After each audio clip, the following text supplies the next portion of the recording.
কাগজে কলমে শিল্পনগরী, তবে বাস্তবে এ যেন এক মরুভূমি। নীরবতা, নিস্তব্ধতায় কার্যত অচল পড়ে আছে ১৭২ কোটি টাকার প্রকল্প রাজশাহী বিসিক শিল্পনগরী ২।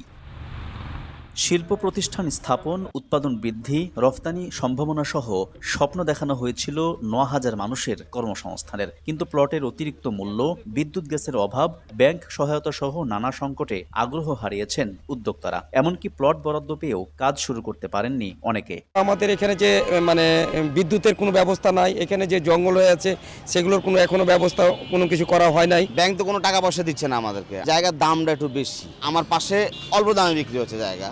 উদ্যোক্তাদের অভিযোগ, শিল্পনগরীটিতে রয়েছে পরিকল্পনার ঘাটতি, অবকাঠামো ও বিনিয়োগ আকর্ষণের দুর্বলতা। প্লটের যৌক্তিক মূল্য নির্ধারণের দাবি করছেন তারা। সরকার যে ধরনের দাম নির্ধারণ করছে সেটা আমাদের জন্য আসলে বিসিকে তো ব্যবসা করার জন্য আমরা যাব, ব্যবসার যে পরিবেশ সেটা নিশ্চিত করতে হবে। প্লটের দাম কমানোর সুযোগ নেই উল্লেখ করে উদ্যোক্তাদের বিনিয়োগ নিয়ে এগিয়ে আসার আহ্বান বিসিক কর্তৃপক্ষের। ভরাট করছেন, ওর উপরে স্থাপনা নির্মাণ করছেন, সব কস্টিং হয়, কস্টিং হয় জমির মূল্য নির্ধারণ হয়।